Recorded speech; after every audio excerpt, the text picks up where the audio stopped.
Yeah, let's talk about this match. The bloody, violent, bucket-filled blood matchup that was the dog collar match between CM Punk and MJF. And oh god, this is a match with so many layers, of storytelling and continuity and history and the importance of MJF and his idol CM Punk and the face promo he cut that I really wish stuck more with everything, but the callbacks, the developmental process of their characters, trying to channel all that rage in people. Oh god, it's so perfection. And I just wish WWE could do that. I wish WWE could embrace the past and use it for their strength. Oh man, this is a story that I was so invested in, and then it comes to a boiling point when MJF low blows CM Punk a la Chris Jericho low blowing Shawn Michaels, and then MJF, after beating him bloodily and choking him with Wardlow with the choking of the chain, says this: "I'm going to show you and all these mindless sheep that I'm the devil himself." Callback 2005. I am the devil himself, and all of you stupid, mindless people fell for it. Yeah. This is the thing I found fascinating when I was interpreting the story. This is not a CM Punk versus MJF story. This is CM Punk versus CM Punk. This isn't actually, like, the storyline interactions all seem to indicate now, when I was looking at it, when I recontextualizes it, that it's not really CM Punk confronting MJF and trying to prove he's better than the other. It's more like CM Punk is trying to take on himself. The younger, angrier, bitter Punk that was all jaded and wanted to quit the business and wanted to just hate everything about the wrestling business because it had sucked out of him by the other side. And now there's this Punk that's all happy, and people have a problem with it because, joy is evil. And now he sees MJF, he sees himself, the old Punk, the Punk that some people wanted back. Like, why is Punk always happy? Why can't he be the Punk we saw? Why can't he be Why can't he be the 2011 Punk, the 2013 Punk? Why can't he be that Punk? And I was just thinking, like, it can't be that Punk because that was years ago. And two, he's not as jaded and angry like he used to be back then, when he kept getting screwed, got broken promises, got all these endorsements he was supposed to have, and then they screwed him over big time on it. And the only reason he was 434 days was because he wanted to basically sacrifice his momentum for Bryan's sake to fight The Rock, because if Punk refused, then Bryan would have had to drop the title, and that probably would have damaged Bryan. If he fought The Rock, I mean, like, it would have been Rock's best match, but still, Bryan probably would have been sabotaged greatly from that. And then Bryan's career trajectory in WWE would have been very different. And then Punk cuts another promo a little bit later where he goes ahead and says, "I will become a monster to fight the monsters of the world." Callback to another point in his young career where he said that exact same line during his olden days when he was a young lad. And then I said, MJF has unleashed a Punk that Phil Brooks had hoped he had long buried, the one that did anything and everything to destroy his enemies no matter the cost. So, yeah, and the only way you can get more on the nose is if you do a callback. Another callback on this to prove that this is what I think it is. So MJF does what everyone had hoped he would do, where MJF plays the music of Phil Brooks' Cult of Personality and pisses off all of Revolution's audience. And so he bans MJF, which was actually a thing they did talk about when the first dance was happening. Where they were actually thinking, do we want to do that? Do we want to suck the energy out and piss everyone off? And I'm pretty sure everyone would have liked it because we still would have gotten Punk. He just would have KO'd MJF afterwards. So I can't pronounce the name of this song, but after MJF came out and everything, we see CM Punk, and I can't pronounce the name of the song. I tried before this video. But he comes out with his old Ring of Honor theme, and he's wearing the same gear he wore in his Ring of Honor days, with basketball shorts and everything.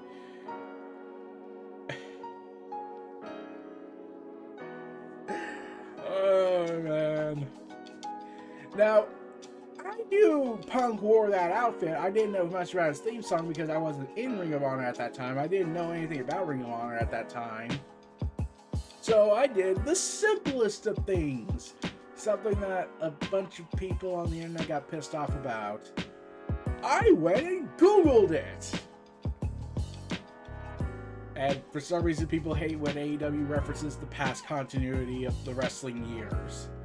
And yeah, that's the thing. People got royally gatekeeping on this, and I was just like, why? Why are you mad at this? And then I have to remember, oh, that's right, WWE is the major fault player here because they've indoctrinated a lot of tribalists to think that this is the only way it works, that this is the only way it could work, not any other way. AEW is living contradiction against that subscribed to reality the tribalist community have taken. And sure, would it have been better if the commentary just said it? Yeah, but I also like to do my research half the time and watch the olden days when I get the chance to, because just like Shane Swerve Strickland and Keith Lee teaming up all of a sudden on AEW Rampage, I had to go ahead and double take on that. That was like, okay, like on the one hand you could look at it as AEW just, we need a faction again, we need more factions, because that's one of their philosophies. But then I looked it up. Yep, they have a past. They actually have a past history together, and they've actually tag teamed once against Matt Riddle and Zack Sabre Jr. in AAW. The bastards. So there is a continuity history you can take from that. So just like that, this is continuity. This is basically, as Lee Carter would call it, continuity porn. Like, just a continuity junkie, as I like to be called as sometimes. And yeah, you get the match that you would expect to get from this kind of match. It's bloody, violent, thumbtacks galore, buckets upon buckets of blood coming out of people's skulls. And I'm pretty sure Brian's looking at that and thinking, I must have my match. And was thinking he needed to double take on that bloody guts because Brian has come out and basically admitted he's very horny. Yeah, he makes this way too easy with that. I can make 100 different Brian jokes regarding Brian and his strange fetishes.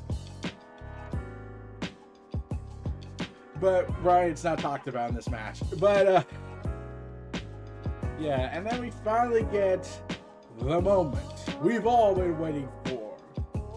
Wardlow betrays MJF and gives Punk his victory with the diamond ring in symbolic storytelling fashion.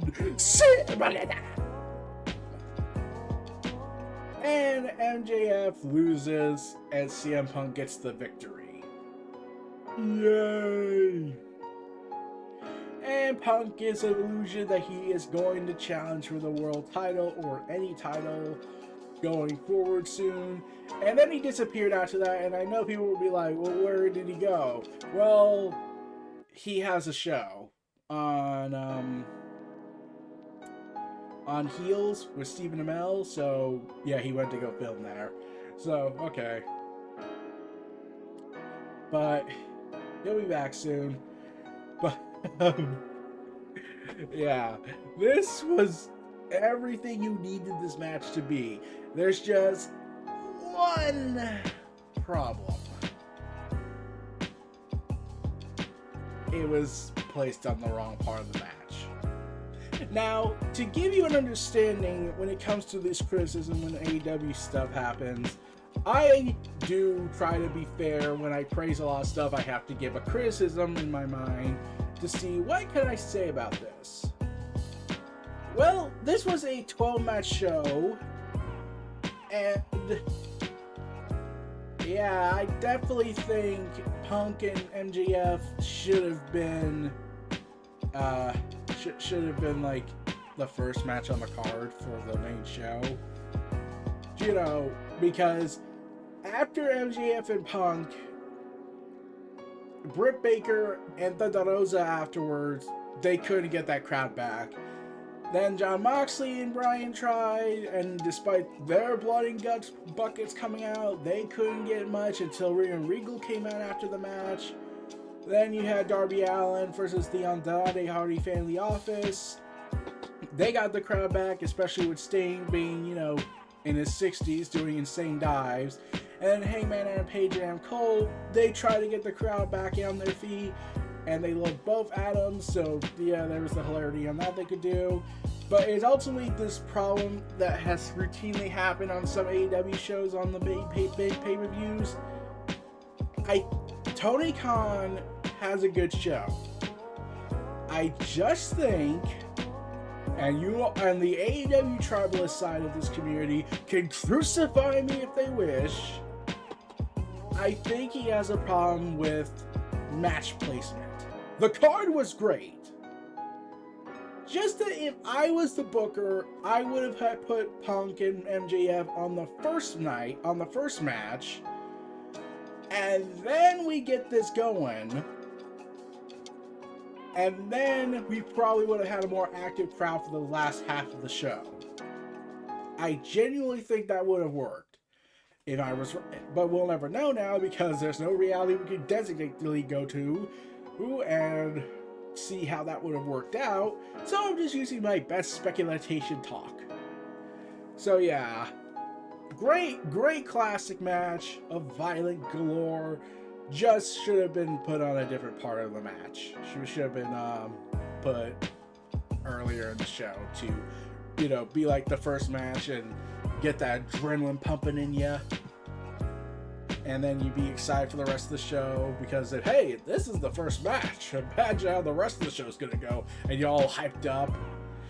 And as much as I like Wardlow finally pulling the trigger and betraying MJF in the Pinnacle, I definitely feel like it probably would have added more stakes to it if Punk and MJF were the first match and the Revolution ladder match was later, so that you still get that added tension of, well, what if Shawn Spears and the FTR group come out and screw Wardlow over? You would have that tension. This happened after that ladder match, so the tension was already not there and you were just like, well, he's gonna get screwed over at the title match that he's gonna be given. So yeah, you kind of left on that. Yeah, but praise to Punk and MJF. Tony, you really should have booked this on the first match of the night. This should have been the first match of the night just to get the adrenaline pumping, and then you would have had the rest of the last half of the show be really hyped up. So, yeah, that is my viewpoint on all this.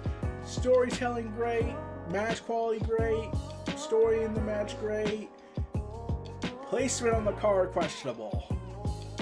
But that's all we have for today. Hey, I'm finally glad to finally get this out of my system. We'll be going back to other stuff in AEW Revolution and also the coming St. Patrick's Day talk. I already talked about Thunder Rosa versus Britt Baker, round 3 of their St. Patrick's theme events. But yeah. So this was Near Reality Entertainment, the WrestleVerse, presenting CM Punk versus MJF at AEW Revolution 2022. Feel free to like, comment, subscribe. Check out my content in the description below. Stay tuned for more. I'll see you all next time. Take care, everybody, and have a good day.